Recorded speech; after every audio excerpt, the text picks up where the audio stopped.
जो रेट आहे तो ठरविला जातो. आता या रेटनुसार एखाद्या वस्तूच्या खरेदी किमतीवर किंवा विक्रीच्या वेळी कसा टॅक्स कॅल्क्युलेट केला जातो ना, ते आपल्याला बघायचं आहे. त्यासाठी प्रॅक्टिस सेट 4.1 दिलेला आहे बघा. त्यापूर्वी त्या दिवशी मी तुम्हाला सगळं थेरॉटिकली थोडक्यात सांगितलेलं आहे बघा. टॅक्स इनवॉइस जे असतं ते इनवॉइस मी तुम्हाला बघायला सांगितलं होतं बघा. पेज नंबर 82 वर आहे आणि 83 वर एक आहे.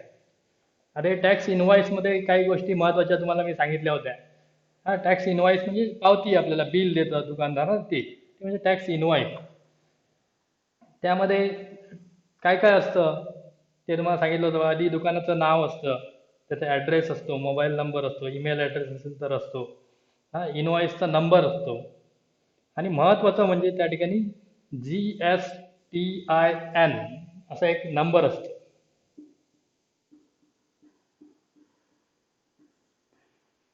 हा म्हणजे काय ते goods and service tax identification number. एखादा जो ट्रेडर असतो, जो खरेदी विक्रीचा व्यवहार करतो, अशा प्रत्येकाला हा नंबर गव्हर्नमेंटकडून घ्यावा लागतो. त्यासाठी त्याला रजिस्ट्रेशन आपलं करावं लागतं. त्या रजिस्ट्रेशन केल्यानंतर त्याला तो नंबर मिळतो. हा जो नंबर आहे तो त्यामध्ये 15 डिजिट्स असतात. हा म्हणजे 15 अंकी हा नंबर असतो. त्यामधले पहिले 2 अंक जे आहेत आपल्या महाराष्ट्रासाठी ते 27 आहेत, त्याला स्टेट कोड म्हणतात. महाराष्ट्राचा स्टेट कोड किती आहे? 27. त्यानंतर पुढचे 10 अंक जे आहेत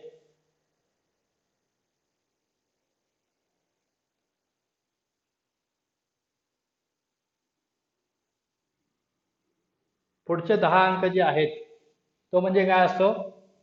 पॅन नंबर. हा, त्यानंतर त्याच्या पुढचा जो पॅन नंबर नंतर जो अंक असतो त्या पुस्तकामध्ये बघितलं तर 1 दाखवलेला आहे बघा. 1 याचा अर्थ काय आहे? हा जो नंबर आहे तो 1 असू शकतो, 2, 3, 4 काही असू शकतो. याचा अर्थ काय? Number of registration.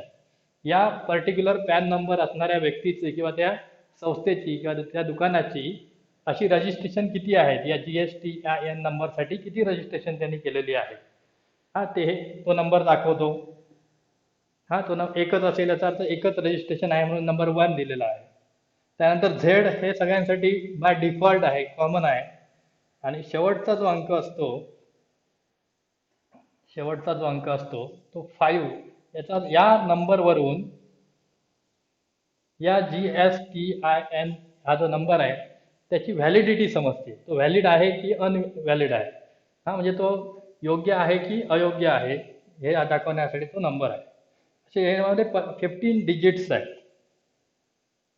त्यानंतर यामध्ये अजून तुम्हाला काय सांगितलं होतं तर HSN कोड असं त्या बिलमध्ये एक शब्द दिसतोय. बिल दाखवलेला आहे सॅम्पल म्हणून पेज नंबर 82 वर. त्या बिलामध्ये सिरियल नंबर नंतर HSN कोड. हा, तर HSN म्हणजे काय? तर हार्मोनाइज सिस्टीम ऑफ नोमेनक्लेचर. म्हणजे ज्या गुड्समध्ये येणाऱ्या ज्या वस्तू आहेत, म्हणजे माल आपण जो म्हणतो, हा यामध्ये येणाऱ्या ज्या वस्तू आहेत त्या प्रत्येक वस्तूला एक विशिष्ट असा कोड दिला जातो. हा, त्याला HSN कोड असं म्हणतात. HSN code. तो प्रत्येक वस्तूचा वेगवेगळा कोड असेल. जसं या ठिकाणी पेढे यासाठी त्यांनी 210690 असा कोड दिलेला आहे. हा, नंतर चॉकलेटसाठी वेगळा दिलेला आहे. असा प्रत्येक वस्तूचा तो वेगवेगळा कोड त्या ठिकाणी असू शकतो. त्याला HSN कोड असं म्हणतात. आणि हा जो कोड आहे तो सर्व्हिसेस ज्या आहेत, म्हणजे हॉटेल सर्व्हिस असेल, हा किंवा लॉज असेल, अशा प्रकारच्या ज्या सर्व्हिसेस आहेत या सर्व्हिसेससाठी जो कोड असतो तो वेगळा आहे. म्हणजे ट्रॅव्हल एजन्सी असेल त्यामध्ये जी सर्व्हिस दिली जाते त्या सर्व्हिसचा कोड आहे. त्यासाठी SAC असा कोड त्या ठिकाणी असतो. आता SAC म्हणजे काय हे पण मी तुम्हाला सांगितलं होतं बघा. हा सर्व्हिस अकाउंटिंग कोड, म्हणजे सर्व्हिस जे आहे त्यासाठी दिला जाणारा तो विशिष्ट असा कोड आहे. त्यानंतर हे GST जो आहे, आता एवढ्यापर्यंत हा सगळा थेरॉटिकल भाग झाला. आता हा GST जो आहे, हा ज्यावेळी आपण GST पे करतो कोणत्याही वस्तूच्या खरेदीवर जेव्हा आपण टॅक्स देतो, गुड्स अँड सर्व्हिस टॅक्स देतो, तर हा टॅक्स जो आहे त्यापैकी निम्मे हिस्सा हा सेंट्रल गव्हर्नमेंटला जातो,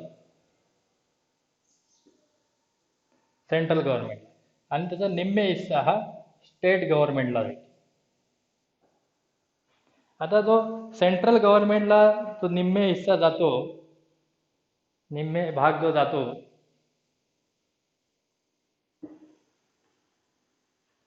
त्यालाच त्यालाच आपण या पुस्तकामध्ये आपण काय म्हणणार, CGST. सेंट्रल गव्हर्नमेंटला जो भाग जातो त्याला CGST म्हणणार, आणि स्टेट गव्हर्नमेंटला जो भाग जातो त्याला SGST असं म्हणणार. हा निम्मे निम्मे, एकूण जो टॅक्स भरला जातो त्याच्या निम्मे. समजा एकूण टॅक्स समजा 12% आहे एखाद्या वस्तूवर, 12% एवढा टॅक्स आहे, तर हा 6% हा काय असणार, CGST असणार, आणि 6% हा SGST असणार.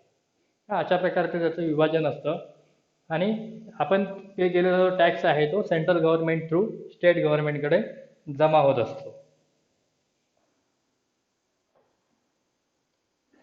त्यानंतर पुढच्या पेजवर एक चार्ट दिलेला आहे, त्यामध्ये 0% किंवा 0 रेट असणाऱ्या वस्तू कोणत्या आहेत आणि सर्व्हिसेस कोणत्या आहेत हे दिलेलं आहे तिथे. त्यानंतर 5% रेट असणाऱ्या वस्तू आणि सर्व्हिसेस कोणत्या आहेत हे पण दिलेलं आहे. त्यानंतर 12%च्या वस्तू, 18%च्या वस्तू आणि सर्व्हिसेस, आणि त्यानंतर 28% म्हणजे हायली रेटेड, त्यांचा रेट जास्त आहे. अगदी लक्झरी आयटम जे असतात ते शेवटच्या मध्ये येणार बघा. हा luxury item, motorcycle, spare part, luxury cars, vacuum cleaner, paan masala, dish washer, AC, washing machine, fridge, म्हणजे जे अतिशय आवश्यक नाही आहे जगण्यासाठी, अत्यावश्यक नाही आहे, तर ते काय चैनीच्या वस्तू म्हणतो थोडक्यात आपण मराठीमध्ये. त्यांना काय म्हणतात, हायली रेटेड, म्हणजे 28% एवढा त्याच्यावर काय असतो, टॅक्स लावला जातो. म्हणजे 100 रुपयाची वस्तू जर आपण खरेदी केली तर ती आपल्याला 128 रुपयाला मिळणार, एवढा जास्त टॅक्स त्याच्यावर असतो. कारण त्या अत्यावश्यक नाहीत, जे काय आहेत लक्झरी आयटम्स आहेत, म्हणून त्यांच्यावर रेट थोडा जास्त आहे. आता एवढं बघितल्यानंतर आपण आता प्रॅक्टिस सेट 4.1 मधले एक्झाम्पल जे आहेत ना ती सॉल्व्ह करूया. प्रॅक्टिस सेट 4.1 आहे. आवाज येतोय ना तुम्हाला, दिसतंय? ओके. आता काय मला क्वेश्चन नंबर 1 बघा, तुमच्यासमोर पुस्तक आणि वही असेल. क्वेश्चन नंबर 1 बघा. Pawan Medical supplies medicine. On some medicine, the rate of GST is 12%. Rate of GST, मी पूर्ण एक्झाम्पल लिहित नाही आहे, जे आवश्यक आहे तेवढं मी लिहितोय. It's 12%. Then what is the rate of CGST and SGST? What is the rate of CGST and SGST? आता हे अतिशय सोपं एक्झाम्पल आहे बघा. The rate of GST is 12%. आता मी तुम्हाला सांगितलं CGST आणि SGST जे असतात हे काय असणार, GSTच्या निम्मे निम्मे, 50-50%, म्हणजे निम्मे निम्मे. म्हणजे CGST इज इक्वल टू, आपल्याला असं लिहिता येईल 1/2 इंटू, सॉरी आपल्याला रेट काढायचा म्हणून, rate of CGST is equal to 1/2 into rate of GST, that is equal to 1/2 into 12%, that is equal to 6%. बरं, अतिशय सोपं एक्झाम्पल आहे, 1 मार्कसाठी विचारला जाणारा एक्झाम्पल आहे. तसंच सेम हे आपण CGST साठी काढलं, सेम असंच आपण काय करू शकतो, SGST साठी काढू शकतो. आता SGST पण तसंच same, rate of SGST is equal to 1/2 into rate of GST, that is equal to 1/2 into 12%, that is equal to 6%. अशा प्रकारे आपण हे एक्झाम्पल सॉल्व करू शकतो. अर्धा अर्धा मार्क असेल, अर्धा अर्धा एक. असं 1 मार्काचं हे एक्झाम्पल आहे. अगदी सोपं आहे. आपण पुढचं एक्झाम्पल बघूया. On certain article if rate of CGST is 9%, then what is the rate of SGST and what is the rate of GST? आपल्याला CGST चा रेट त्यांनी दिलेला आहे, तर मग SGST चा किती असेल? हे पण सोपं आहे.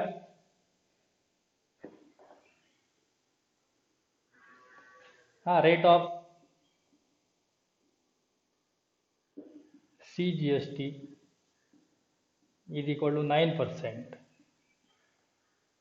हे दिलेलं आहे. तर मग रेट ऑफ SGST किती असणार सांगा?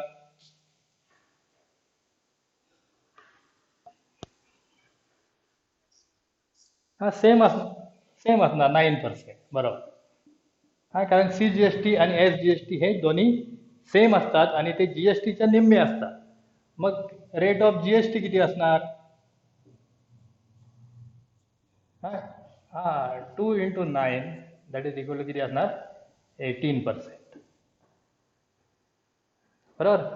असं एवढं सोपं एक्झाम्पल आहे बघा. दुसरं पण आता एक्झाम्पल नंबर 3 बघा. मी पटापट घेतोय कारण हे सोपं आहे. समजतंय ना तुम्हाला? ओके. क्वेश्चन नंबर 3 बघा तिथे. Messrs real paint sold 2 tin of Lusher paint and taxable value of each tin is rupees 2,800. Taxable value of each tin is equal to rupees 2,800.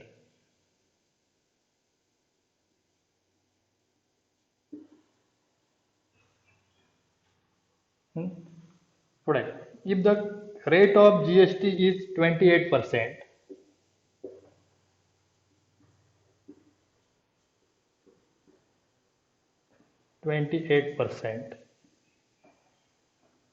then find the amount of CGST and SGST charged in the tax invoice. तर मग CGST आणि SGST आपल्याला काढायचं आहे. Find. आता हे सोपं आहे बघा. एका टीनची टॅक्सेबल व्हॅल्यू जी आहे ती त्यांनी 2,800 रुपीज असं सांगितलेलं आहे. असे 2 टीन त्यांनी विकलेत.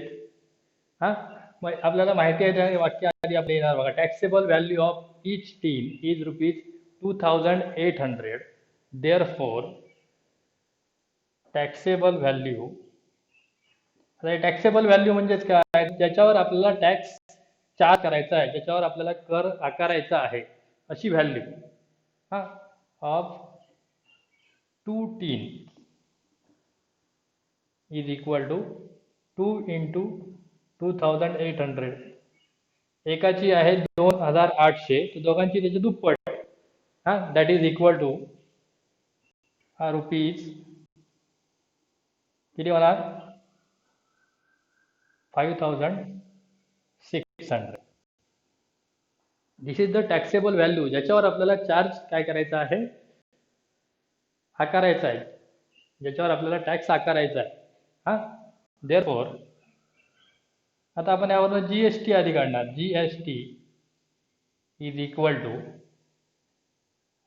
GST is equal to 5,600 into 28%. आता हे 28% म्हणजेच कसं लिहिणार हे तुम्हाला माहिती आहे. यापूर्वी 8वी मध्ये 9वी मध्ये आपण अशी एक्झाम्पल घेतलेली आहे.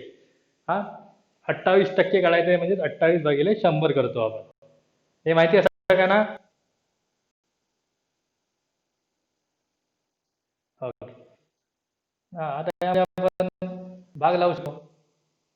हा कसाही भाग लावायचा, सोपं करायचं असेल मला, हे 0 0 कॅन्सल करून मग 28 पाडा येणं प्रॉब्लेम होत असेल तर आपण याला भाग लावला असता आम्ही, 14 राहिले, 14 28, हा ह्याला भाग लावला तर इथे 50 राहिले, किंवा डायरेक्ट 4चा भाग लावला तर 7/25. हा तर 25ने याला भागा, याला 25ने भागता येणार ना, 25 दुने 50, तर ते राहिले 6, वरचा 0 म्हणजे झाले 60, परत 25 दुने 50, 10 राहिले, वरचा 0 म्हणजे 100, 25 चोक 100 गुणिले 60. बरं, आता 7 ने आला किती येतं बघा, हा चोक 28चे 8, आजचे आले 2, किती,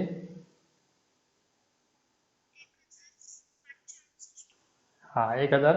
बघूया आपण येतात काय बघा, 7 चोक 28चे 8, आजचे आले 2, 7 दुने 14 आणि 2 16 ते 6, आजचा आला 1, 7 दुने 14 आणि 1 15, बरोबर आहे ना, 1568 एवढं झालंय ना. ओके, हा झाला जीएसटी. हा जीएसटी आपल्याला विचारलंय त्यांनी काय, सीजीएसटी आणि एसजीएसटी. नाव सीजीएसटी आणि एसजीएसटी हे सेमच असणार. CGST is equal to SGST and that is equal to 1/2 into GST. GST च्या निम्मे, म्हणजे 1568 च्या निम्मे, 1/2 into 1568, बरं आहे ना, त्याच्या निम्मे 2 ने याला भागा, किती येतात बघा, 784 ना, याच्या निम्मे बघा, होय ना. ओके, 2 ने भागू शकता किंवा डायरेक्ट निम्मे करायचं. हा ₹784. हा म्हणजे CGST आणि SGST या दोघांची ही व्हॅल्यू सेम असणार, त्यामुळे एकदाच मी काढली, इथे वरती लिहिलं मी, that is equal to 1/2 into GST. GST आपला आलाय 1568, त्याच्या निम्मे म्हणजे ₹784. हा, आणि काय विचारलं का नाही आपल्याला, नाही, बस तेवढंच. हा, अशा प्रकारे आपण हा टॅक्स जो आहे तो कॅल्क्युलेट करू शकतो. ओके, समजतं एवढ्यापर्यंत. ओके, पुढचा एक्झाम्पल घेऊया आपण. Question number 4. The taxable value of a wrist watch belt is rupees 586. The rate of GST is 18%. Then what is price of belt for the customer? मग कस्टमरला किती रुपयाला ती मिळेल. टॅक्सेबल व्हॅल्यू आहे ₹586. मग त्याच्यावर आपण 18% एवढा GST कॅल्क्युलेट करणार, आणि तो टॅक्स आणि टॅक्सेबल व्हॅल्यू यांची बेरीज एवढी आपल्याला कस्टमरला द्यावं लागणार. बरं आहे ना, हे तुम्हाला करता येईल. आपण एक 7वं एक्झाम्पल आहे ते आधी घेऊया, नाहीतर टाइम संपला तर आपलं ते राहून जाईल, थोडंसं वेगळं आहे म्हणून. क्वेश्चन नंबर 7 आहे बघा. हा, मधलं कुठं नाही आलं तर मला सांगा. आणि समजा हे करत असताना मीटिंग जर संपली आपली, हा मीटिंग जरी संपली तर लगेच डिस्कनेक्ट झाल्यानंतर परत त्याच लिंकवर जर तुम्ही क्लिक केलात ना तर तुम्हाला जॉईन होता येणार. हा, संपली समजा, हे एक्झाम्पल घेत असताना तर सांगून ठेवतो, ती पाठवली तीच लिंक परत ओपन करायची, मग तुम्ही कनेक्ट होऊ शकता. आता 10 मिनिटं राहिलीत, हा म्हणून मी सांगतो, बघूया होतंय काय. नाही झालं तर पुन्हा कनेक्ट व्हा, आपण हे 7वं एक्झाम्पल कम्प्लीट करू. बघा, Prasad purchase a washing machine from Maharashtra electronic goods.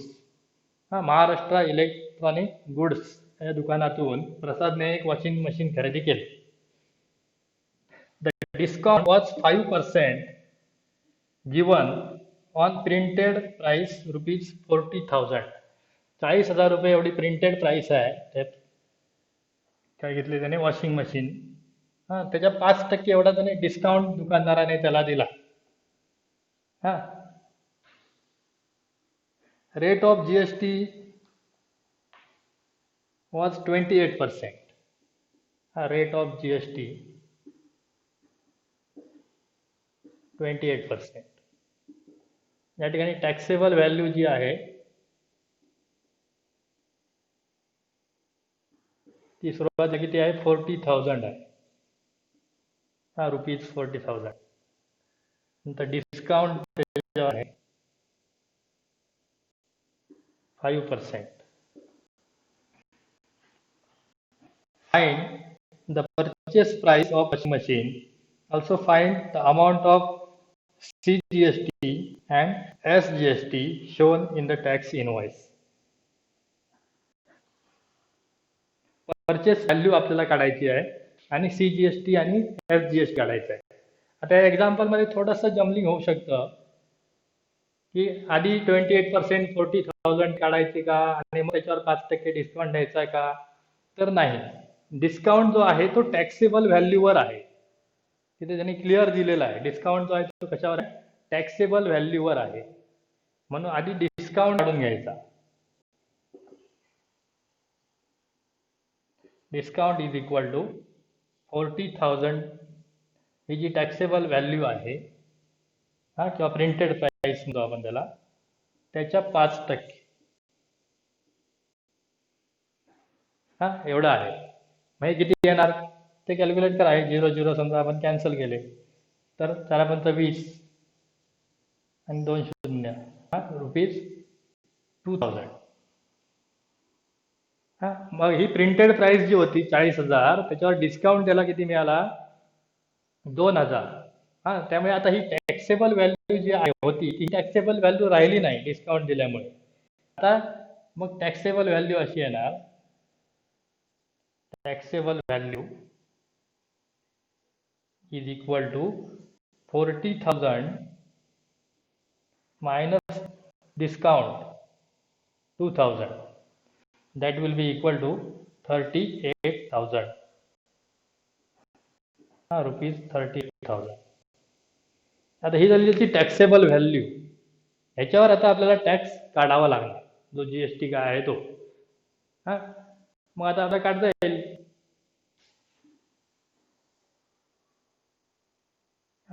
Direct आपण GST काढला तरी चालेल किंवा डायरेक्ट CGST आणि SGST वेगवेगळे काढले तरी चालेल. काढता येईल तुम्हाला.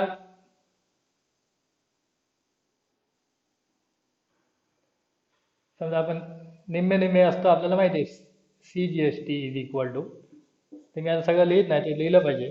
Rate of CGST is equal to 1/2 into rate of SGST that is 1/2 into 28% that is 14%. मी डायरेक्ट लिहून दाखवतोय तुम्हाला. CGST is equal to 38,000 into 14/100. 14 का घेतले हे समजते ना तुम्हाला. CGST हे निम्मे असणार. दॅट इज इक्वल टू हे 0 आपण कॅन्सल करू शकतो. 14 ने आता 380ला गुणायचं आहे. जमेल का बघा. हे असं राहिलं तुम्हाला 380 इंटू 14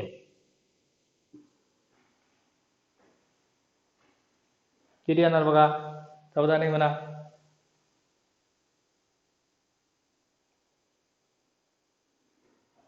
येतोय का 14 किती 5,320 येतोय ना. सगळे करून बघताय. करून बघा तिथे फक्त ऐकू नका तर ते होणार आहे समजणार आहे. 14 ने गुणा बघा. 14 शून्य शून्य आले. 14 आठे 112 ना. 112चे 2 आले. 8 आले 11. 14 त्रिंग 42. 42 आणि 11 53. असं तो आपल्याला गुणाकार करता आला पाहिजे. मग आता CGST आलं 5,320. मग SGST जे आहे हे सगळं सेम असणार. परत काढून दाखवायची गरज नाही. Is equal to ₹5,320. therefore GST is equal to या दोघांची बेरीज 5,320 अधिक 5,320 म्हणजे किती होणार बघा. पाहिजे असं लिहायचं formula. CGST plus SGST that is equal to 5,320 plus 5,320, that is equal to 10,640. हा झाला GST. ऍक्च्युली दुकानदाराने 2,000 रुपये डिस्काउंट दिल्यामुळे ती वस्तूची किंमत झाली 38,000. मात्र हे 38,000 वर टॅक्स किती द्यावा लागलाय? 10,640. मग त्याची परचेस व्हॅल्यू जी आहे, परचेस व्हॅल्यू ही काय होणार? 38,000 प्लस 10,640 यांची बेरीज म्हणजे किती होणार बघे?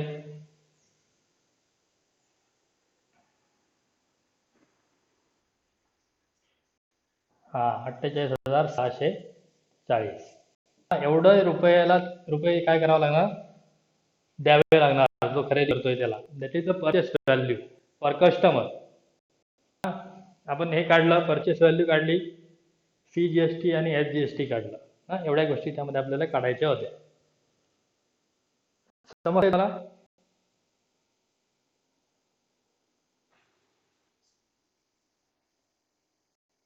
अजून काय बघा यामध्ये प्रॉब्लेम काय वाटतं तुम्हाला?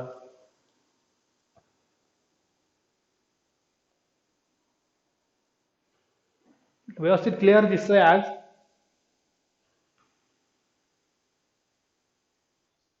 ओके ओके ठीक आहे. ठीक. आज मग तुम्ही आता उरले एक्झाम्पल जे आहे ना 4.1 प्रॅक्टिस सेट 4.1 उरलेली एक्झाम्पल सोडवा. पुढचा एक भाग आहे तो आपण घेऊ. जास्त नाही आहे त्यामध्ये, पुढचा बराच भाग कमी केलेला आहे. मला वाटतं 4.2 पर्यंतच आहे ना? बघितलंय का नाही? 4.1 आहे, 4.2 असेल मला वाटतं. हा 4.3 पासून पुढचं सगळं मला वाटतं कॅन्सल आहे ना?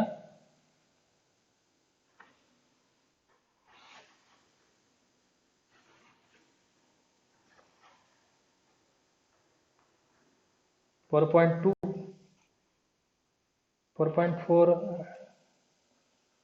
पेज नंबर कितीवर आहे सांगा?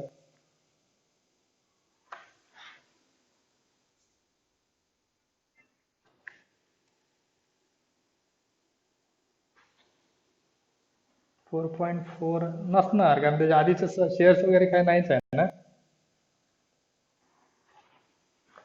शेअर मधलं काय? हा नाहीच आहे, पूर्ण गेलेलंच आहे ते. शेअरचा भाग नाहीच आहे ना, त्यामुळे ते नसणार. ते काय आलं 4.4च्या खाली जो भाग आहे ना, प्रॉब्लेम सेट 4A हा आहे. 109 पेजवर ना 4A आहे बघा. दिसतंय ना 109, 110 आणि थोडा भाग 111 वर गेला. हा ते आहे. 4.4B जो आहे प्रॉब्लेम सेट तो कॅन्सल झालेला आहे पूर्ण. म्हणजे हे 2 प्रॅक्टिस सेट झाले की हा चॅप्टर संपणार. एक त्यापैकी झाला आपला. उद्या आपण दुसरा घेऊ. ओके. चालू आहे ना अजून? 40 मिनिटं होऊन गेली, कारण मी 1 तासाचं लावलं होतं, ते पुढे चालू आहे मला वाटतं. ठीक आहे, पण सगळं आपण एकदम घेऊ नको. आज तुम्ही फक्त 4.1 व्यवस्थित सोडवा, हे समजून घ्या. त्याच्या आधीच भाग जो थेरॉटिकल सांगितलाय तो परत एकदा वाचा. त्यामध्ये काय शंका येत असेल, काय समजत नसेल तर सांगा. ओके ठीक आहे. श्रीनाथ आहे ना?